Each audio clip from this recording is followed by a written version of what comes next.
हम लोगों ने बिहार में निर्णय लिया कि हम लोग 55% जमीन डेवलप करने के बाद भू स्वामी को लौटाएंगे।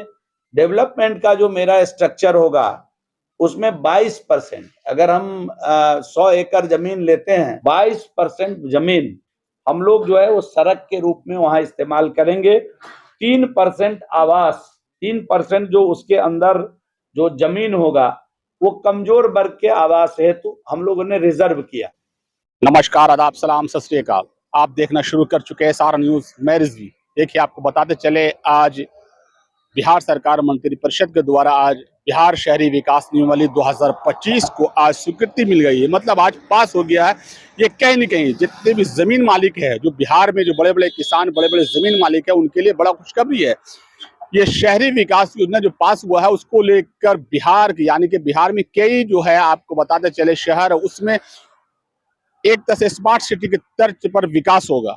और जो ग्रेटर नोएडा आप देख रहे हैं, दिल्ली के पास जो देखते हैं ग्रेटर नोएडा जो बना हुआ है, बड़ी बड़ी बिल्डिंग बनी हुई है, तमाम तरह से लैस सुविधा, उसी तर्ज पर अब पटना से और कई जो आपको बताते चले कई शहर है बिहार में, उसको विकास किया जाएगा। सबसे पहले ये पटना के इर्द गिर्द में जो है उसको बड़ा ही विकसित करने के लिए एक योजना की गई है, जो आज नगर विकास मंत्री जीवेश मिश्रा है, उन्होंने एक प्रेस वार्ता करके तमाम बातें बताई हैं कि कैसे अब जो जमीन के लिए जो लगातार कहीं ना कहीं सरकार कार्य कर रही थी कि जमीन के लेके जो लगातार कहीं ना कहीं हत्याएं होती थी, बहुत तरह की घटना होती थी, अब उसको दूर कर लिया गया है। अब एक जमीन मालिकों के लिए बड़ा खुशखबरी है, किसानों के लिए, इसलिए कि अब उनके किसानों से जमीन जो है वो सरकार ले लेगी।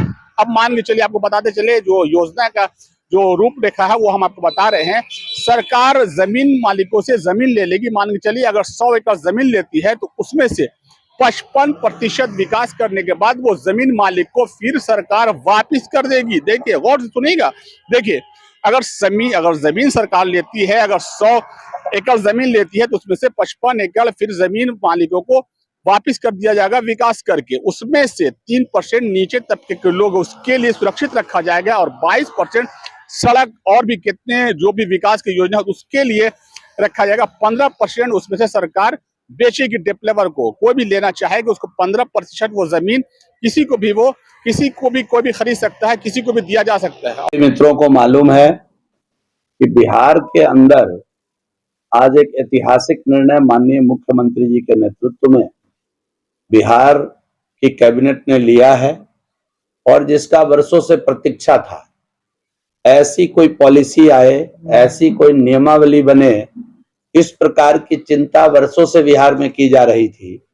लेकिन सफलता आज मिली कि आज माननीय मुख्यमंत्री जी के नेतृत्व में जो लैंड पूलिंग पॉलिसी है, पहली बार बिहार के अंदर, जो अभी तक जो हमारी पॉलिसी थी भूमि अधिग्रहण करने का, कई बार भू स्वामी का जमीन लेकर के हम उस पर किसी प्रकार के डेवलपमेंट का काम करते थे, आज पहली बार लैंड पूलिंग पॉलिसी बिहार के कैबिनेट ने पास किया है।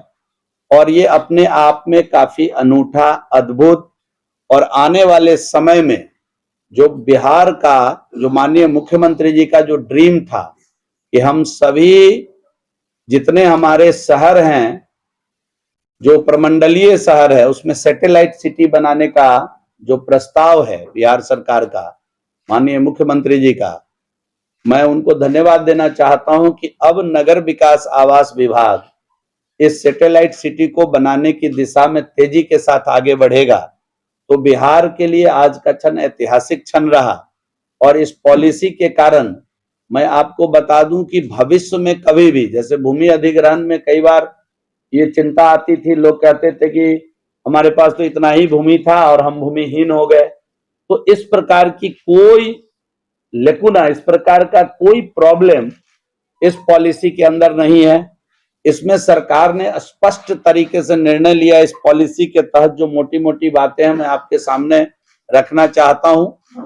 आप अगर देखें तो कई राज्य इस पॉलिसी के आधार पर काम कर रहा है। हम आज इस निर्णय पर पहुंचे कि हमें भी लैंड पूलिंग पॉलिसी लाना है। इसमें हम किसानों की या जमीन मालिक का जो जमीन लेंगे, बदले में उस जमीन को पूरी तरीके से डेवलप करके 55% उन्हें लौटा देंगे। कई राज्यों में है 50-50, जमीन लेने के बाद 50% जमीन सरकार डेवलप करने के बाद 50% भूमालिक को लौटाता है। हम लोगों ने बिहार में निर्णय लिया कि हम लोग 55% जमीन डेवलप करने के बाद भू स्वामी को लौटाएंगे। डेवलपमेंट का जो मेरा स्ट्रक्चर होगा उसमें 22%, अगर हम 100 एकड़ जमीन लेते हैं तो 22 एकड़ जमीन इस प्रकार की बनावट होगी उस पूरे भूखंड का कि 22 एकड़ उसमें जमीन सड़क के रूप में इस्तेमाल किया जाएगा। मतलब टोटल भूमि का 22% हम सड़क में इसलिए ले रहे हैं कि भविष्य में कभी जैसे अभी वाटर लॉगिंग नहीं हो, कंजेशन नहीं हो, शहर के अंदर जो सैटेलाइट सिटी बनाएंगे उसके अंदर कंजेशन नहीं हो, जो नई बसावट जो मास्टर प्लान अभी हम लोग डेवलप कर रहे हैं पटना का या अन्य शहरों का, उसमें इसका मदद मिले कि किसी प्रकार का कोई कंजेशन नहीं हो। 22% जमीन हम लोग जो है वो सड़क के रूप में वहां इस्तेमाल करेंगे। 3% आवास, 3% जो उसके अंदर जो जमीन होगा वो कमजोर वर्ग के आवास हेतु हम लोगों ने रिजर्व किया है। जो 22% हम सड़क में इस्तेमाल करेंगे और 3% जमीन जो है वो कमजोर वर्ग के लोगों को के लिए रिजर्व होगा, आवंटित करेंगे उनको। और पार्क एवं सामाजिक संरचना के लिए उसके अंदर 5% जमीन हम खुला जगह बीच के अंदर डालेंगे जो पार्क के रूप में उसका हम इस्तेमाल करेंगे। और मैंने पहले कहा कि 55% जमीन टोटल जमीन का सीधा हम किसान को डेवलप करके लौटा देंगे, कोई मुआवजा का चक्कर नहीं रहेगा, भू स्वामित्व तो उसका उनके पास रहेगा। और जिस प्रकार हमारी योजना है डेवलप करने की, हम उम्मीद करते हैं कि कई गुने कॉस्ट पर वह जमीन फिर किसान उसको अपने भू स्वामित्व में उसको बेच पाएंगे। और साथ ही साथ सरकार, अब आप कहिएगा कि इतना करने के बाद रखेगी क्या, तो सरकार बिहार में केवल 15% जमीन इस पूरे काम के एवज में अपने पास रखेगी विक्रय हेतु, जिसको बेच करके जो इतनी बड़ी व्यवस्था हम खड़ा करेंगे उसको हम इससे खड़ा करेंगे। अगर आज देश के अन्य राज्यों का लैंड पूलिंग पॉलिसी अगर आप अध्ययन करेंगे तो हम समझते हैं कि बिहार का जो ये पॉलिसी है सबसे अच्छा, और इसमें सबसे ज्यादा किसानों को हमने बेनिफिट देने का काम किया है 55%, और सबसे कम जमीन केवल 15% जमीन सरकार विक्रय है तो अपने पास रखी है। 15% से ज्यादा 22% जमीन हम सड़क के रूप में इस्तेमाल करेंगे इसके अंदर। तो ये सारा आज बिहार के लिए हम उम्मीद करते हैं कि ये अपने आप में एक अद्भुत, और जिसका वर्षों से जिसके लिए एक काम किया जा रहा था, जैसे पटना के अंदर जो हम टाउन प्लानिंग अभी कर रहे हैं, पटना का जो टाउन प्लानिंग है अप्रूव्ड है और अगले 30 वर्षों के लिए उसकी प्लान हम कर रहे हैं। उसको और बेहतर बनाने में पटना के इर्द गिर्द के शहरों को बिल्कुल एनसीआर के तर्ज पर डेवलप करने का अवसर इस लैंड पूलिंग पॉलिसी से मुझे मिलेगा। और मैं बिहार की महान जनता को आश्वस्त करना चाहता हूं, मैं पटना की महान जनता को विश्वास दिलाना चाहता हूं कि आने वाले दिनों में पटना के इर्द गिर्द एनसीआर के तर्ज पर जो शहर डेवलप होगा वो निश्चित रूप से एक व्यापक पटना, ग्रेटर पटना बनाने में इस पॉलिसी से हमको सहयोग मिलेगा।